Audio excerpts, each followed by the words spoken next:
Welcome to The Bitter Witness.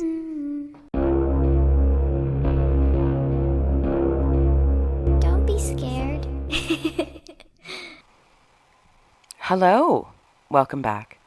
I hope you've had a good week. I've had a great week. I've been puttering around the house, getting things back to normal, and working on a number of upcoming episodes. They're gonna be good. It is freezing here in Ontario. I think we're sitting around -10, and it's just the beginning. Come January and February, we'll get down to -20 or more. Right now, the cold and wind that is out there is enough to freeze your tits off.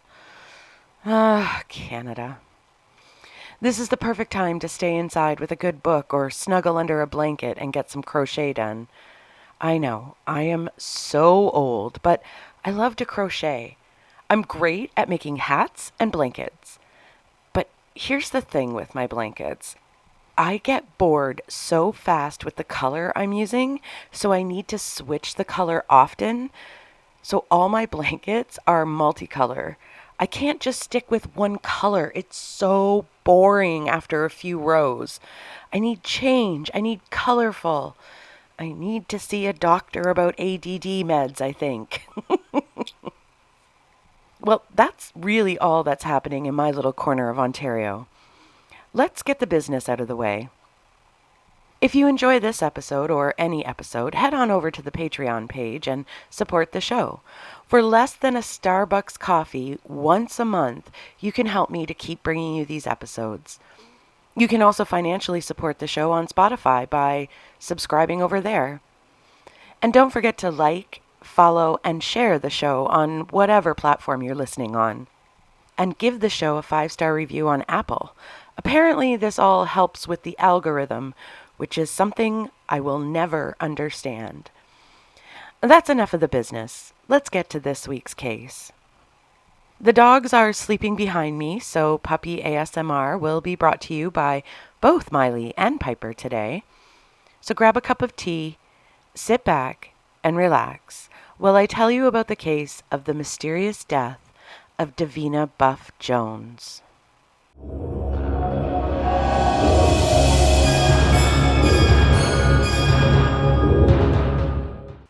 I'm going to give a trigger warning for this episode.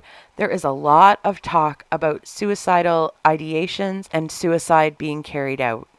So if that's something you're sensitive with, or if that upsets you in any way, this would be a good episode for you to skip. An island with no crime and home to the elite. The death of a police officer falls under scrutiny. Was it suicide or was it murder?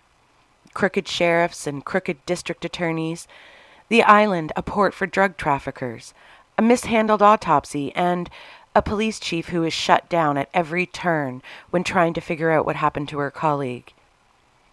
It sounds like a murder mystery novel, doesn't it? But sadly, this was the reality on Bald Head Island in North Carolina in 1999. Officer Davina Buff Jones lost her life. Her family believes it was homicide. Evidence was willfully destroyed. Those in positions of power declared her death a suicide and closed the case. Those same people in power were later proven to be corrupt. The police chief tried to investigate Davina's death, but was told to shut up and go home. With all this happening, Davina's family is left with nothing but questions.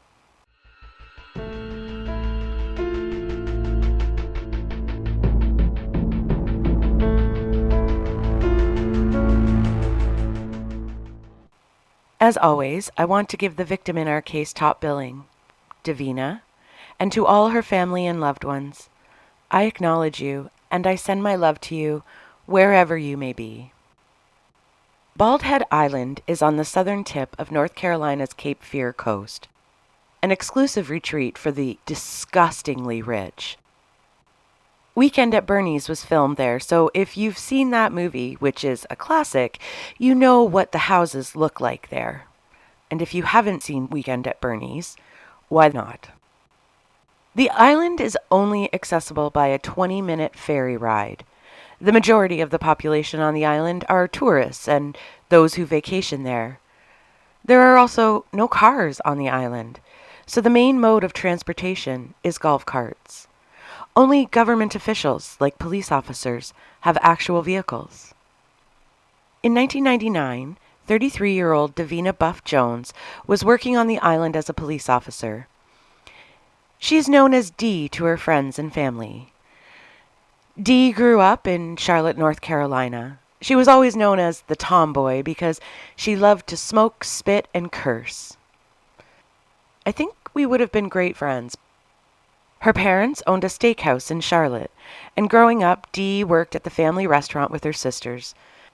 That is my dream, to own a steakhouse. Meat every day of the year. I would be in heaven. Oh, steak. Sorry, I was just dreaming there for a second. Dee's parents described her as outgoing and talkative, but sometimes she could be hostile and withdrawn. So we literally could have been twins. Actually, now that I think about it, that kind of describes every teenager ever. So Dee was a normal teen. Dee had 2 Australian shepherds whom she named Lord Adam and Precious Queen. Ah, my heart. By Dee's 30th birthday, she had been married and divorced twice. This only tells me that she was a dreamer who believed in love at first sight, and she was a strong woman who followed her heart and wasn't afraid to get out of a bad situation. In 1994, Dee is charged with simple assault for spitting on the mother of her husband's child during an argument. So wait, Dee is married to a guy who has a child with another girl, and Dee and this girl get into an argument, and Dee spits on her and gets charged with assault? So you can picture Dee. Dee is 4'11" and weighs 90 pounds. She is a tiny but mighty thing. She has to sit on a phone book in her car in order to be able to drive and make everything work in the car. We're going on tangents today, people. I think we need them because this case is going to piss you off to no end. But when I was back in public school, we had a bus driver who was really short, like D-size short. And she used to drive our school bus, I kid you not, with blocks tied to her shoes to be able to reach the pedals. Geraldine Schlosser, that was her name. She was a little spitfire just like Dee. I am so shocked we survived the 80s. Sorry, back to the story. In January of 1999, Dee graduates from the police academy and lands the ultimate dream job for the Bald Head Island Police Department. Because crime is pretty much non-existent on Bald Head Island. This place is for, like, the 1%ers, like the Richie Riches of the world. She's assigned a partner on Bald Head Island, Keith Kane. Keith has been on the force less than a year, and he is a former truck driver. Remember, Dee is fresh out of the academy, so she's known for being a rule follower, and she doesn't believe in bending the law for anyone. And that kind of attitude doesn't always mesh well with certain types of rich folk. Just calm down. I don't mean all rich people. I mean the richies who think they can do whatever they want and then drop a name or some money and go on their way. Dee would be writing up citations for them, and they would be like, "Do you know who I am?" And Dee would just continue on with her duties and finish writing the citation because she really didn't care who they were or who they knew or how much money they had. Just stop and think of how much confrontation she must have had to face every single day on that island, with every Richie going, "Do you know who I am?"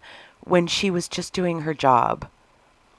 And apparently the locals started to tire of Dee following the rules so much, and they began to complain about her and started to hassle her.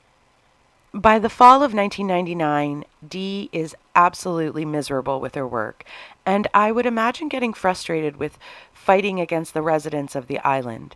So she starts sending out her resume to police departments all over North Carolina, anywhere that would just get her off that island. October 22nd, 1999, Dee is out doing her regular patrol with Keith, her partner. They return to the station, and according to Keith, Dee informs him that she's going to go back out on patrol by herself. Keith stated that he told her to wait for him, but Dee was insistent that she was just going to leave and patrol without him. Dee left the station alone.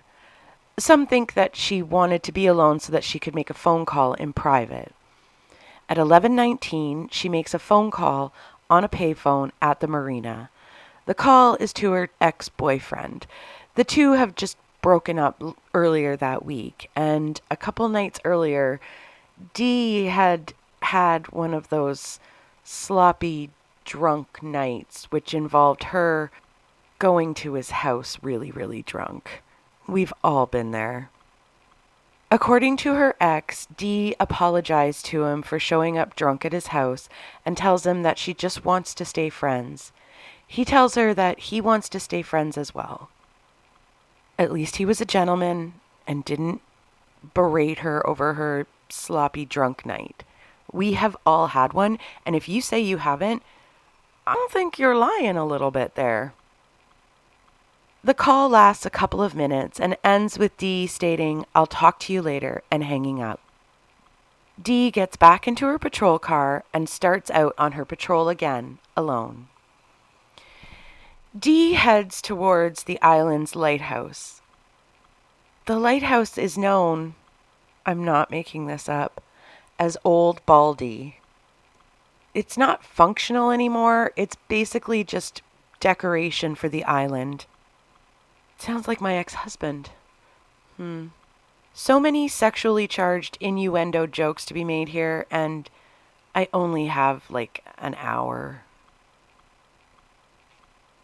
At 11:48, she radios into dispatch and states, "Show me out with 3.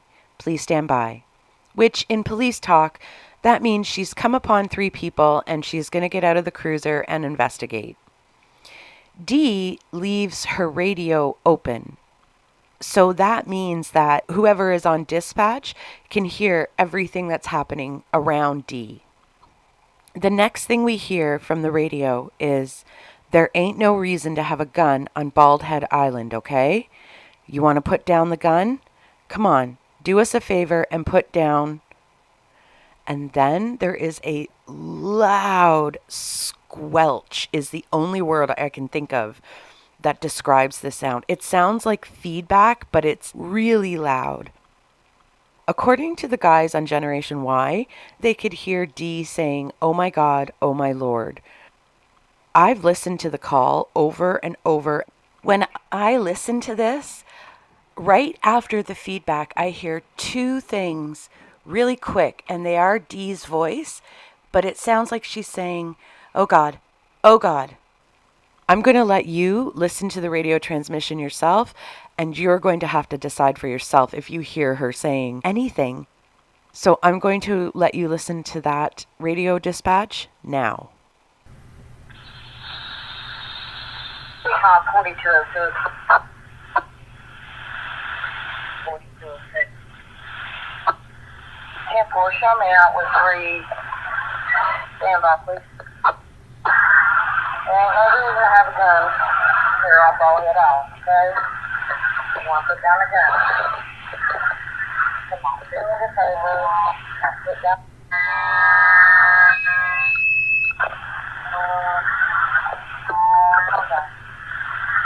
Okay. Decom 4206. 205.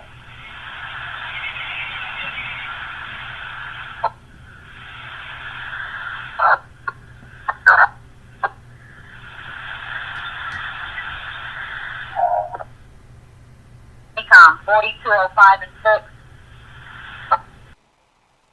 Those are the last words we ever hear from Dee. Do you see what I mean? It just sounds like, oh God, oh God.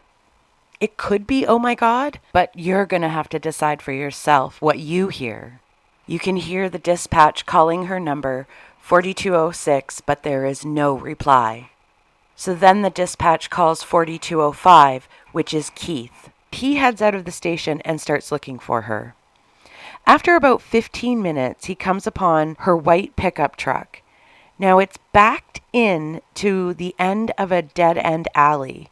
The truck's lights are on and the engine is running, and Dee's flashlight is on the seat. Now, according to Keith, Dee would always take her flashlight with her whenever she left the vehicle at night.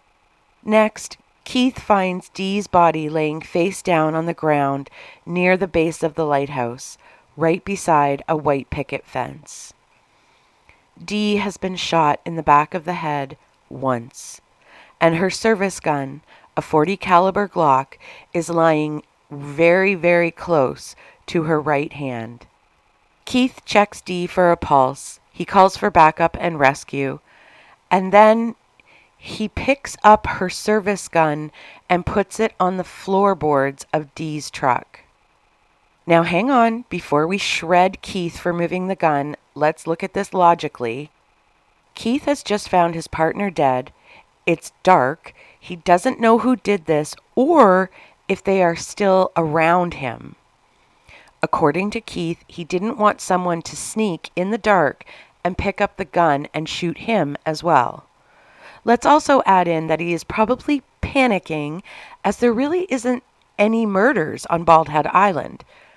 Like, there are none. So this isn't something that Keith is used to dealing with. He's only been on the force for a year. So I understand why Keith moved the gun. I don't know why he put it on the floorboards and didn't put it into his holster with his gun drawn. But, like I said, he was probably panicking. The only available backup is the volunteer fire chief, Kent Brown, and 2 EMS workers. That's all there is to come out to the crime scene, which I understand because we're on an island with no crime, so backup would be pretty scarce, but that's insane. You wake people up and say, an officer's been killed, get the fuck out of bed. But this is what he got. It gets even worse because one of those EMS workers who comes as a backup had just had a sexual harassment complaint filed against him the previous week by Dee. So he shouldn't have been there at all. If he has a sexual harassment complaint filed against him, he should have been suspended with pay or without pay, but he shouldn't have been on duty. I don't know what's happening on Bald Head Island, but something smells fishy. The 4 men lift Dee's body onto a gurney and transport her to the ferry dock. Now, I want you to go to your liquor cabinet and I want you to get a bottle of scotch. And I want you to pour a good solid shot of scotch into your tea right now. Because from here on out, you are going to be filled with rage. So they put Dee's body on the gurney and they transport her to the ferry dock. But they don't cover her body. Did you hear me? They don't even put a sheet of paper over her body. What? They left her on the dock, uncovered, on a gurney. Uh-huh. I know. Let's break this down just a little bit more. So they know she's dead. So why did they remove her body from the crime scene? We've seen in other cases that the body remains at the scene until a medical examiner comes and pronounces the person as dead. Now, maybe being on an island that doesn't have roads connecting it to the mainland has something to do with that, but not to cover a body on a gurney and just leave it out on the dock exposed to the elements? What kind of fuckery is that? So, They have Dee on a gurney, not covered, sitting on the ferry dock, waiting for the ferry. And then along comes a shit snake. And this shit snake is named Sheriff Ron Hewett. Hewett orders the EMTs to move Dee's body inside to an office and leave her there. She's now inside an office, still uncovered, waiting for the ferry to take her to the mainland. I know that first responders on this island aren't used to dealing with murders, but isn't all this like stuff you would learn on the very first day of first responder school? I mean, this is bullshit. Take a breath, because it's going to get worse. Back at the crime scene, there is a bloody palm print on the back of Dee's truck. There are drag marks on the ground, and there is blood splatter all over the place. This is about to blow your mind. There is no evidence from the crime scene preserved or collected because the fire chief happens to know that there is a wedding scheduled to begin in just a few hours. And the wedding is that of one of the most prominent families on Bald Head Island. Volunteer Fire Chief Kent Brown takes it upon himself to decide that this prominent family and their guests shouldn't have to look at a crime scene on the day of this giant, expensive wedding. So he orders the crime scene to be completely hosed down with the fire hose. Yeah, you heard me right. The fire hose. Are you fucking kidding me? Hey, let's hose this place down. We got a wedding about to start. You know, I would think that a crime scene where a police officer has just been killed would take precedence over a wedding, but apparently not on Bald Head Island. But before he hosed down the scene, the police chief from the island, Karen Grasty, orders that the scene be contained until the State Bureau of Investigation can arrive. Legally, whenever an officer is killed in the line of duty, the State Bureau of Investigation needs to lead the case. But Kent Brown, this other shit rat, tells Karen Grasty, shut up, just go home. Police Chief Karen Grasty stated in an interview, quote, "I was horrified by the way the body was handled, but the way the investigation was handled was equally horrifying. I was shocked. I was totally shocked. I raised hell and was sent home," unquote. Oh, bitch. Oh, bitch, no. This Kent Brown, I don't like him at all. He's a shit rat.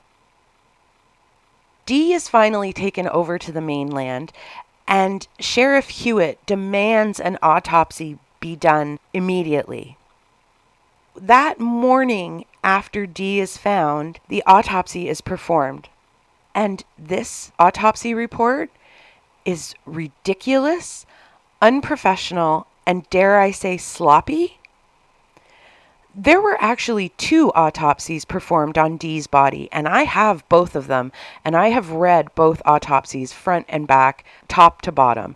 And let me tell you the issues I have with the first autopsy. Right off the hop, he gets Dee's weight wrong. Whoever this medical examiner is, and I couldn't figure out who he was because there was a whole bunch of people inside this autopsy, and there were a few different medical examiners that signed on these 2 autopsies. So I'm not 100% sure which medical examiner performed the first one. But on the first autopsy, the medical examiner states Dee's weight is 140 pounds. Dee weighed 90 pounds. I could let a few pounds difference go, but that's a 50-pound difference. That's half her weight that he's added to her. He also gets her height wrong. On the first autopsy, the medical examiner puts her height at 5'4", but she's 4'11". That's 5 or 6 inches. That's a big difference. If you can't measure the height of a body lying on an autopsy table, maybe you shouldn't be a medical examiner. I'm just saying. Then, and this is probably the worst part of this first autopsy, on every autopsy there's like a standard outline of a body, and the medical examiners have to draw the wounds. In the first autopsy, the medical examiner has placed a circle behind the right ear and stated that this was the gunshot wound that killed her. But in actuality, the bullet wound on Dee's head was 4.5 inches down from the top of her head, and it was dead center on the back of her head. So this guy has the bullet wound behind her right ear. Totally off. Then he says there are large pools of blood on the backs of her hands, but he never investigates those pools of blood or indicates them on any diagram of Dee's body. He didn't take samples of the blood. He didn't do anything. He should have photographed the blood pools, cleaned the blood pools, taken samples to see if there was a reason for those blood pools. Was there cuts on the back of her hand? Were there drag marks? What was causing that blood? Was it even Dee's blood? There's more. On the autopsy report, there's always a place to list valuables that are on the body when they come in to the autopsy room. Dee always wore a ruby and gold ring, and she was wearing it the night she was killed.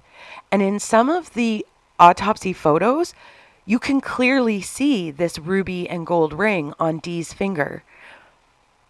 But under valuables on the autopsy report, the medical examiner simply wrote police equipment, but no mention of a ring or anything else. There are 2 spots on the autopsy report where the medical examiner has to check or X a box as to what the manner of death was. At the bottom of the first page, this medical examiner has X'd the box for homicide.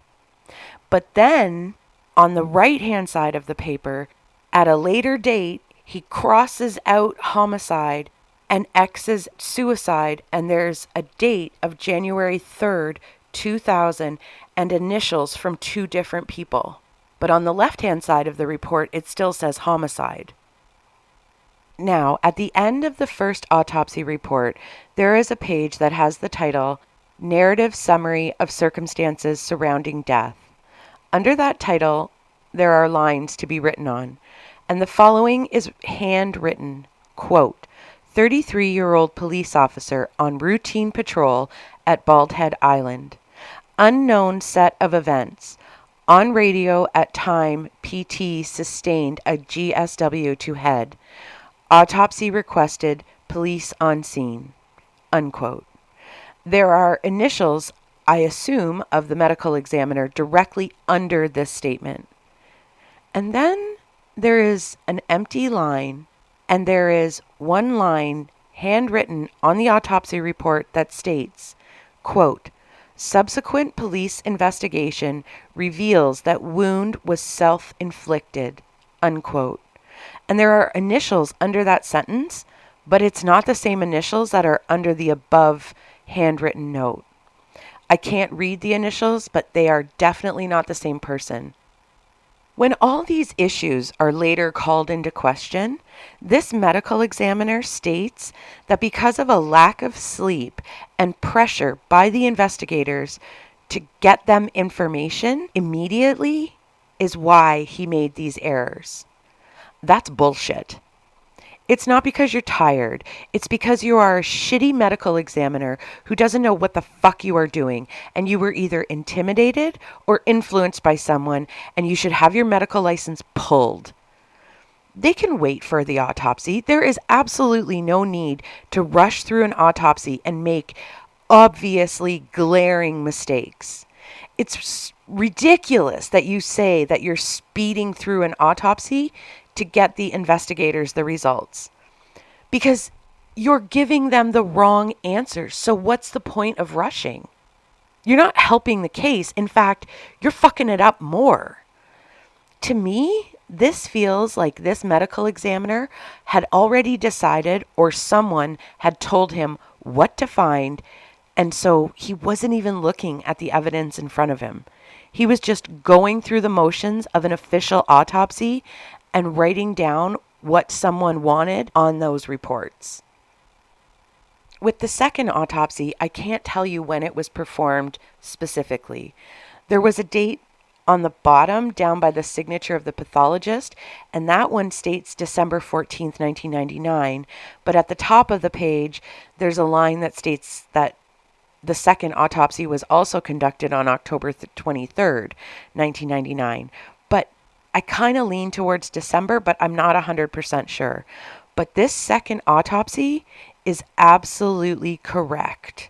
Everything, her height, her weight. The diagram of the gunshot is spot on to where the actual gunshot was, and it is dead center of the back of Dee's head. And something else I found really interesting was that this second autopsy doesn't claim whether it was suicide or homicide. The final statement on this autopsy report is that Dee died because of the gunshot wound to her head and nothing else. The second autopsy also stated that the gunshot trajectory was up and to the left.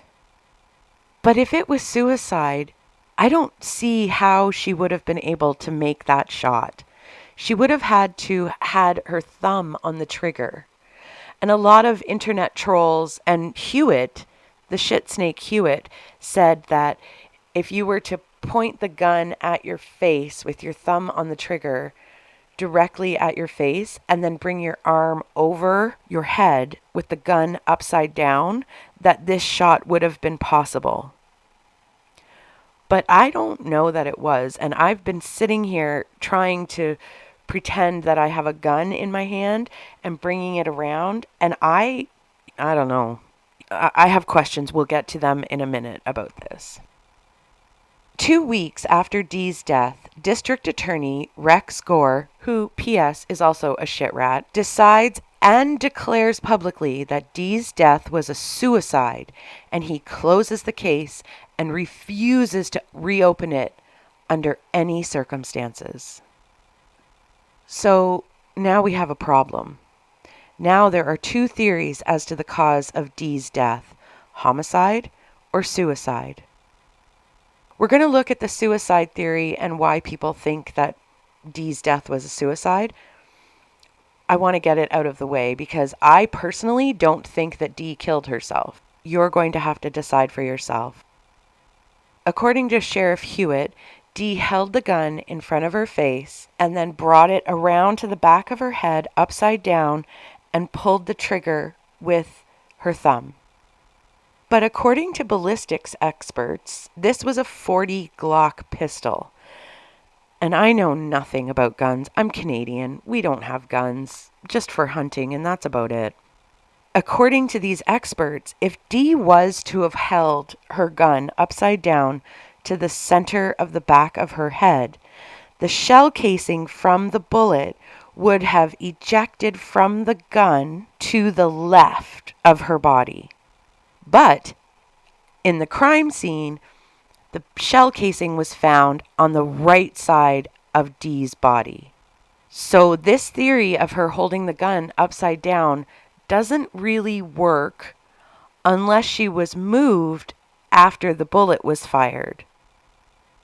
The question is, why would Dee stage her suicide to look like a homicide? So one of the theories is that police officers that are killed in the line of duty are entitled to death benefits and higher payouts than if they commit suicide. The argument against this is that Dee didn't have any children. She really had no next of kin except her parents, and her parents seemed to be doing fine. They weren't in dire straits of money, so To say that Dee did this so that her family could have the money doesn't really work because no one needed any. The next theory that they come up with, and I have no idea where they found this information, according to the reports I found, between 1994 and 1998, Dee had over 170 outpatient treatments for adjustment disorder with mixed emotional fears and chronic depression. Now hang on, don't jump to a conclusion yet. I want to point something out.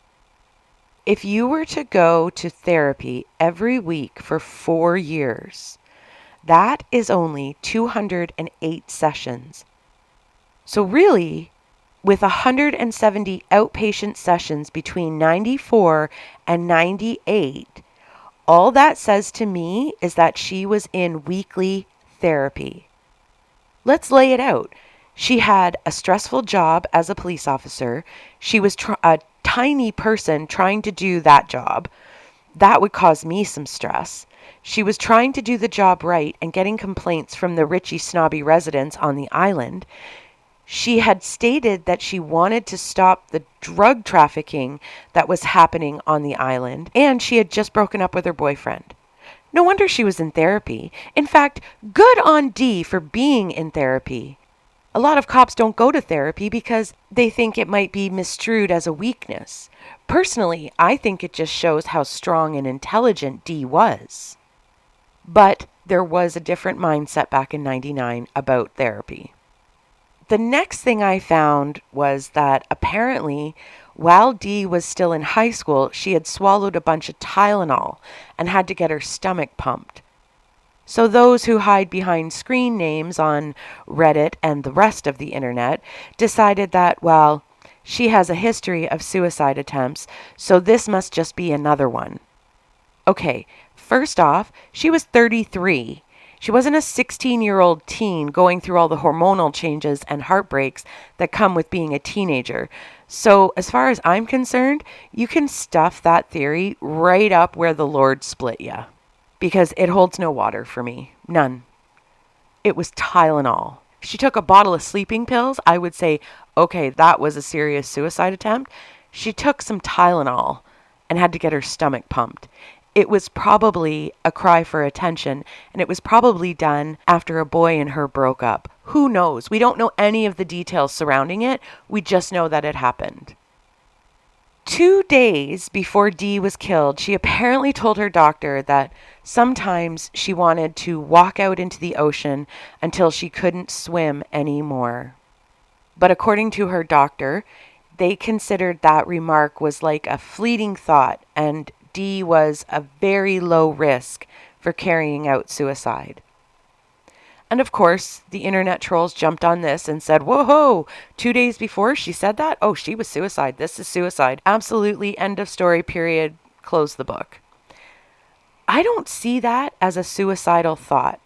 Although it does sound like one, I personally think, and this is just my opinion, this sounds more like a deflated woman. This is someone saying, I just don't give a shit anymore. To me, it sounds like she was tired of trying to do the right thing and never being able to achieve the right result. I mean, it might have been a suicidal thing, but it's a pretty passive suicidal thought, I would say. It's kind of like when you're feeling down and you're driving and you come up on a bridge on the road and you think to yourself, what would happen if my car spun out of control and I went over that bridge? Well, I wouldn't have to do this shit anymore. I wouldn't have to do that anymore. And this person wouldn't be able to do this to me anymore. And then your car doesn't spin out of control and you drive over the bridge and continue on with your life. It's kind of like saying, I just can't deal anymore. Like I said before, I don't doubt that Dee was going through it at this point in her life and career. But that doesn't mean she's going to go shoot herself in the back of the head. The other thing that really bothers me about this suicide theory is why would someone who wants to kill themselves and has made the decision to do so shoot themselves in such an awkward way? a way in which there is a really good chance that you could twitch at the last second and just end up with major brain damage instead of death. If she was trying to kill herself, why wouldn't she put the gun to her temple or in her mouth and try and get maximum damage? I know it's dark to think about, but it is true. There is one last point that lead people to believe that Dee committed suicide. On the day that Dee was killed, her parents, Loy and Harriet, went to Dee's house. When they got there, they found her back door propped open with a pair of shoes, and there was this makeshift tunnel that she had made so that the dogs could go in and out as they needed. Now, her friends and family say that they had never seen that before, and so because of that, people believe that she did this because she knew she wasn't coming back and she wanted to make sure the dogs could get outside. But they also found a to-do list on the table with things she wanted to do that day after her shift. The list included buy laundry detergent, heartworm pills for the dogs, pick up a prescription from the pharmacy. There was a check mark beside the reminder to put oil in her truck. The shocks needed to be replaced too, and Dee had scribbled on her to-do list that Firestone in Southport could do it for $170. So those two things kind of knock each other out, I would say, because you don't make a to-do list when you're going to end your life. You just don't. You do the to-do list before you end your life, right? And the thing about the tunnel, I thought about this long and hard. If she was going to end her life, then she wouldn't care what the dogs did in the house that she was leaving behind. And I don't think that she would have left the door open with the chance of her dogs getting out. I think she would have wanted to contain the dogs so that they could be found once she was gone. Because she loved those dogs, she would have wanted them taken care of. So she wouldn't have left an exit to the backyard where, in all possibility and probability, after she didn't come home for a long time, those dogs might have started to dig. They were Australian Shepherds. They are high energy dogs. And I think that the tunnel that these people are talking about that she made for the dogs, I think that was something that she did on the regular for her dogs.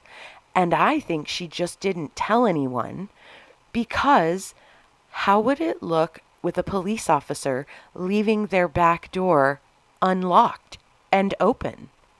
But that's just my thinking after I'd pondered this tunnel for a couple days. So because of all this information leaning towards a suicide theory, District Attorney Shitrat Rex Gore influences the medical examiner to rule Dee's death a suicide. And once he's done that, he closes the case and refuses to open it. He then releases a statement to the public on December 9th, 1999, stating that because the bullet that killed Dee was from her own service gun, her death has been determined to be suicide. And I will post that public statement on the Facebook page. Let's now go to the homicide theory. So I was on one of my many deep Reddit dives, and I found rumors that Bald Head Island was a large hub for the drug trade. Drug traffickers would use the seclusion of the different inlets around Bald Head Island to make their drops of weed and coke, where it would then be picked up and taken to the mainland. In August of 1988, a jogger on Bald Head Island came upon a pillowcase near one of these inlets, and upon inspection, there was found to be 8 kilos of cocaine inside that pillowcase, which is a lot of snow. And just to put that in perspective, that is worth about $3 million on the street. the week that Dee was killed, she had told her father that she wanted to look into the drug activity on the island. She told her father that she had arranged a meeting with the sheriff's investigator who handled the narcotics division. Dee wanted to go undercover and bust the dealers. Dee wanted to do good. She wanted to stop the drugs. According to another report that I found, a few months before she was killed, Dee told her ex-boyfriend that she had gotten information that they were making big drug deals down by the lighthouse. Dee's ex stated that she said it wasn't little quarter bags or piddly little deals. There were kilos of drugs coming onto the island, which were accompanied by huge suitcases full of money. At 6 a.m. the morning following Dee's killing, 3 men were discovered trying to get off the island on the ferry. They were questioned and released by Sheriff Hewett, but Police Chief Karen Grasty, the one who was told to shut up and go home, she tried to bring these men back in to be interviewed, and Hewett told her, quote, "Just let it lie. These men are good Christians and not considered suspects," unquote. So with Hewett telling Grasty that these were good Christian men, she decided to start looking into the backgrounds of these 3 Christians. And she finds that all 3 have criminal records. In fact, they have such huge criminal records that there is 48 pages of arrests and convictions when you put all 3 of their criminal records together. To this day, Chief Grasty believes that Dee interrupted a drug deal and was killed as a result of that. The bullet that killed Dee is found to have come from her own gun, but there were no identifiable prints on her weapon, which is weird because there should have at least been Keith's prints since he moved it, but he also could have been wearing gloves. Dee's fingerprints should have been on her weapon. She was wearing gloves with tops of the fingers cut off. So she would have had her hand on her service gun at some point during her shift. So that tells me that her gun was wiped clean. That's really it for the homicide theories. When you factor in the crime scene being hosed down, Chief Grasty being told to shut up and go home, Chief Grasty being told that the 3 men trying to get off the island at 6 a.m., the morning after Dee is killed, are good Christian men and she should let it lie, and the fact that there were known drug traffickers using Bald Head Island, and that Dee said she was trying to get involved in stopping this drug trafficking, all of that combined makes me lean towards homicide. But you can lean any way you want, and you have to make your own decisions. Dee's parents filed a civil action suit to find the cause of death for Dee. They wanted it ruled a homicide. And during the proceedings, Dee's journals are read, and nowhere in them does it indicate that Dee was suicidal or that she was planning this insanely elaborate plan to kill herself. Everything that's happening surrounding Dee's death is only contributing to devastating her family more and more. This woman's entire life is being put on trial, and people are reading her personal journals and going through her personal things and calling into question that she was getting therapy. Her family is devastated. In 2003, a North Carolina Industrial Commission hearing resulted in the determination that Dee's death was likely caused by homicide, and that commission awarded the Buff family $50,000 in death benefits for law enforcement officers. In 2006, the U.S. Department of Justice awarded the Buff family nearly $147,000 through its Public Safety Officers Benefit Office. That didn't determine that it was homicide, they just paid out the benefit. Now it gets interesting, because you know how I've been calling Hewett and Gore shit rats and shit snakes. Well, now we're about to find out why. In 2007, Brunswick County Sheriff Ron Hewett is found guilty of obstruction charges, embezzlement, sexual harassment, and intoxication at crime scenes. So he was a dick. In 2011, Rex Gore is voted out of the district attorney's office and replaced by incumbent John David. John David publicly criticizes Gore's handling of Dee's case, and he reopens it. He makes the case file available to a group of retired FBI agents. But after studying the case file, the agents were split down the middle as to whether Dee's death was a homicide or a suicide. But even with this conclusion from the retired FBI agents, John David states that Dee's case will remain open until there is conclusive evidence as to whether her death was a homicide or a suicide. So Dee's case is still open to this day.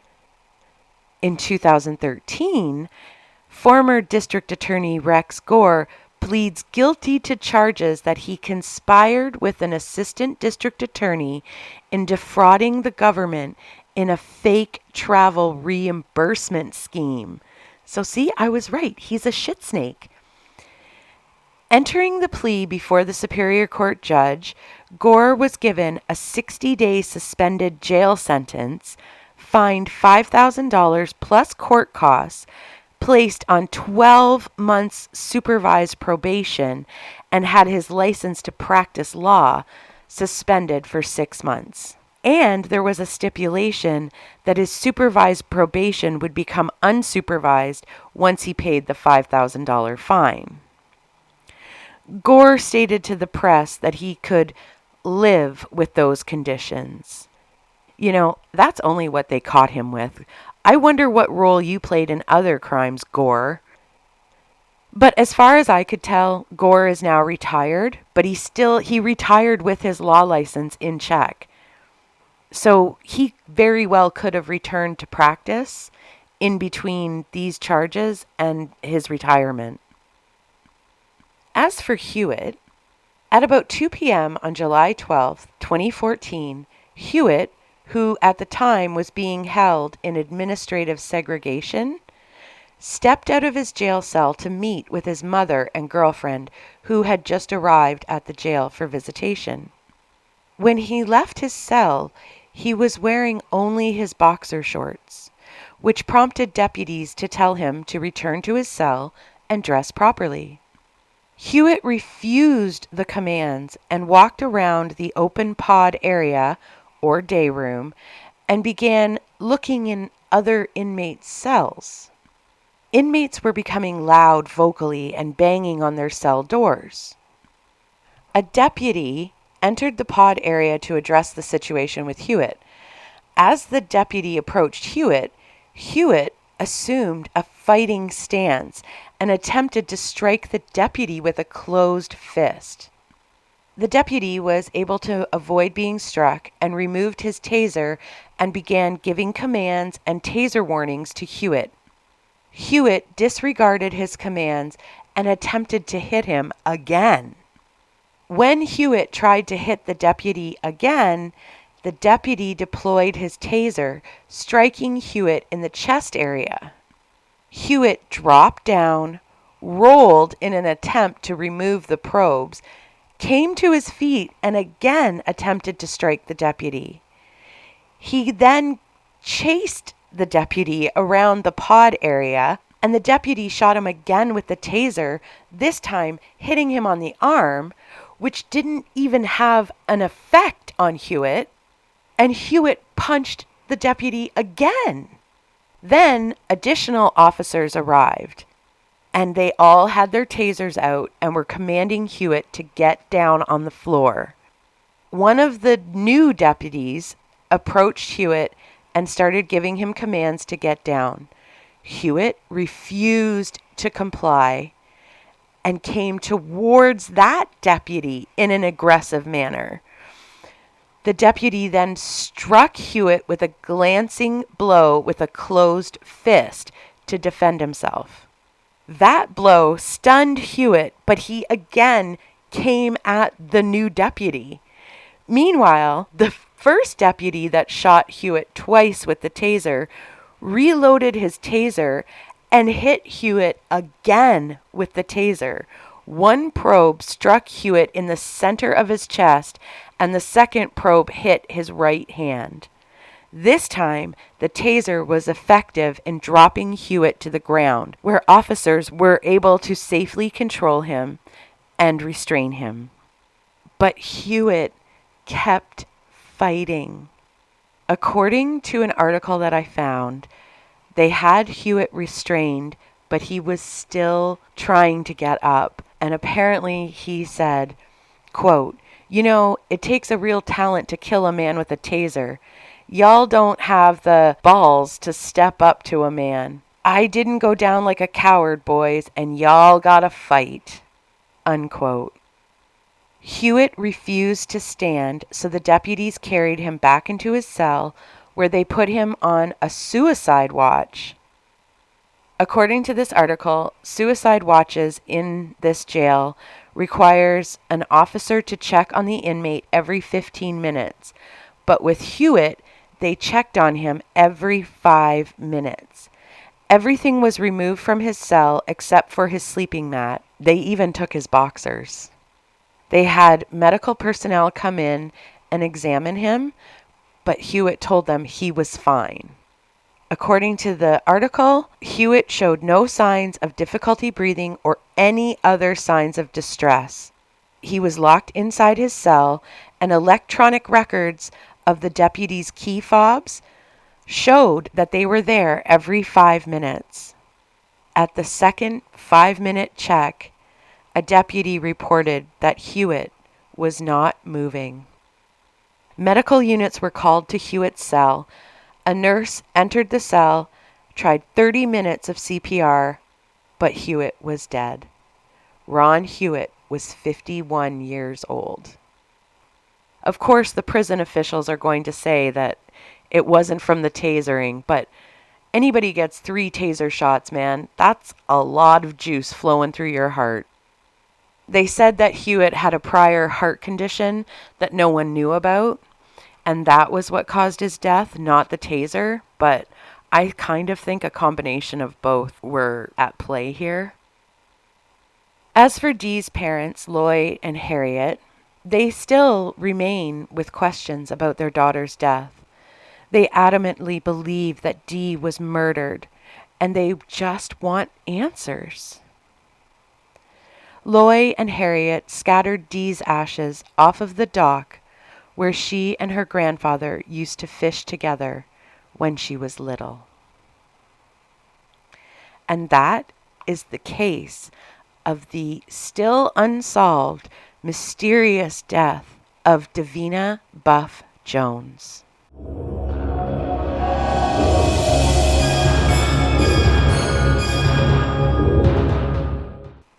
My thoughts. I think this was homicide. While I totally understand and appreciate why some could believe that Dee committed suicide, I just personally don't think that that is what happened.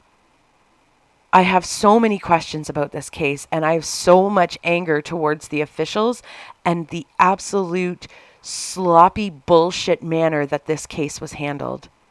Here are some of my questions. Why go to the extreme measures to stage a suicide in such an elaborate manner? Why go to all that trouble to stage a scene like she's come upon 3 people and leave her mic open? When you listen to the radio transmission, it doesn't feel like Dee is acting or nervous or her heart racing because something's about to happen. It seems routine when she says, "Show me out with 3." You would have expected some kind of excitement or something, but it just sounds routine. I honestly think there were 3 people outside her car. The 3 men that were trying to leave the island the next morning, who were they? And why haven't they been looked into more since the case has been reopened? They had numerous criminal charges on their records, and why did Sheriff Hewett shut Karen Gasty down when she tried to investigate them further? Simply by saying, "Leave them alone, they're good Christians." Christians can be criminals too, Hewett. I know he's dead, but he can hear me. Why did the volunteer chief hose down the crime scene with a fire hose? How in any way, shape, or form did he even remotely think that was okay? Now, remember that there were drag marks at that crime scene. Someone who has shot themselves in the head and killed themselves, they do not drag themselves anywhere. And if it was suicide, why were those drag marks there? What was Dee dragging? And where is whatever she was dragging? I think that was Dee being dragged after she had been killed. Why was there such a rush for the first autopsy? Why are there 2 autopsies? Why did 2 people write out narratives about the death on the first autopsy report? Why does one seem to say that she was murdered and the other stated it was suicide? These are just some of the questions I have, and I have lots more. In an interview, disgraced District Attorney Shitrat Rex Gore stated, quote, "For any of us to come to the conclusion that an officer may have taken their own life is not something you can do lightly. It's not something you can just pull out of a hat one day and say, well, I'm going to close this thing down." Unquote. Yeah, I think that's exactly what you did, you absolute piece of garbage. It was easier to shut this down as a suicide because personally, I think you were somehow involved in it and you needed this to look like a suicide, not a homicide. I have absolutely no proof of that, but that's just where my head goes right off the hop. The handling of Dee's case was nothing short of a catastrophe from the outset. A complete breakdown in justice that simply cannot and should not be overlooked.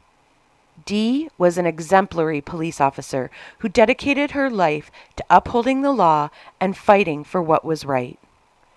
Unfortunately, in a world where individuals with exorbitant amounts of wealth and power can easily manipulate circumstances to their advantage, her noble intentions were met with overwhelming resistance.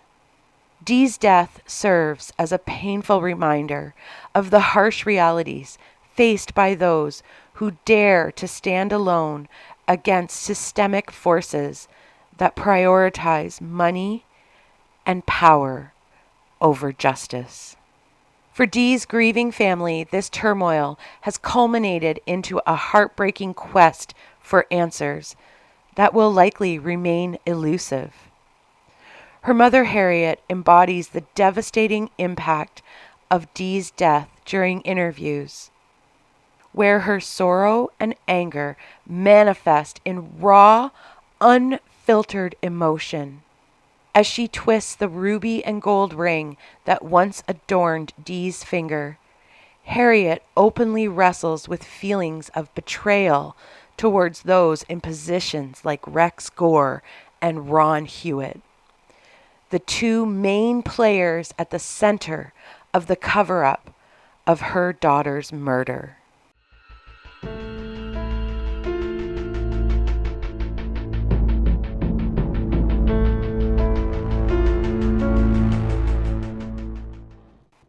Wow, that case made me so fucking angry. It just blows my mind that people with money and power can get away with this crap. I just want to find Loy and Harriet and give them a hug. I feel so bad for them because they know. And there's nothing that they can do unless someone comes forward. Rex Gore, I think, is still alive as far as I could find, but Hewett's dead. So someone could come forward and tell the truth. Give this family the closure they need. Well, I'm going to go get a stiff shot of something and calm my nerves. This was an awful case, but I think we'll leave it there for this week. Stay safe, get your pap test done, and enjoy your day today. Anyone with information regarding the death of Davina Buff Jones is encouraged to contact the Brunswick County District Attorney's Office at 1-910-253-3910. This has been a Bitter Witness production.